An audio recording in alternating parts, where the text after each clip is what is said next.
Alright, hello. They say cheaters never prosper, which sums up Dick Dastardly from the Wacky Racers, a 1960s cartoon where 11 cars would race all around the Americas, battling to see who is the wackiest racer.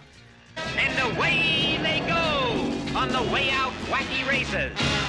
Now famously, one of those racers would never win a race.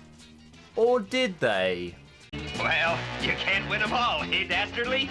This one I'm going to win, or my name isn't Dick Dastardly. The structure for each episode would usually be Dick zooming off into the lead to set up traps for the rest of the racers. These would inevitably fail or backfire against him, until the end of the episode, where Dick would finish either in last place, or he would not even make it to the finish line. The other racers would interact with each other. They'd also try and stop each other from winning the race, sometimes using very dirty tactics. Oh, pshaw. I just had it washed and polished. Yet as the viewer, we are only to believe that Dick is the one cheating, despite the fact his traps virtually never worked. And yet the other racers actually succeed in setting fire to each other, destroying each other's vehicles, and just smashing the hell out of each other. However, one episode stands out, and it's actually the second ever episode to broadcast. The Creepy Trip to Lemon Twist, the most controversial episode in the entire history of the Wacky Racers. The episode does stick to the regular structure. Dick is being a dick, only for all his traps to fail. Can't you stand still, Muttley? I'm trying to focus. Quiet! He did manage to trick a few drivers to stop in a ghost town for some free Coca-Cola, but as we near the end of the race, we see 3 racers battling for the lead. The Creepy Coupe, Penelope Pit Stop, and the Mean Machine with Dick Dastardly and Muttley. And Dick Dastardly wins the race. He comes home in first position. Only he doesn't. He's actually disqualified for stretching his car across the line.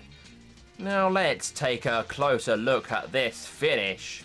We clearly see this is not the case. His car is fully together. Now I will admit this is mostly because back then, cartoons were made very cheaply, and this is most likely lazy animating. You will see this quite often in Wacky Racers. The backgrounds will repeat quite a lot. The animation is quite basic and very, very simplistic. So I'll give it the benefit of the doubt. They probably just didn't bother to animate it properly. So let's say he did stretch his car across the line. This is a series where cars can convert themselves into anything. You can destroy other competitors. It's hardly Formula 1 where you get a penalty for making contact with another driver. So how is stretching your car slightly in front of another car considered enough to be disqualified? Who made these rules? It's clear that Dick Dastardly was very, very, very unfairly treated there. So my theory is this. This was actually the first race to take place. Dick was incorrectly disqualified.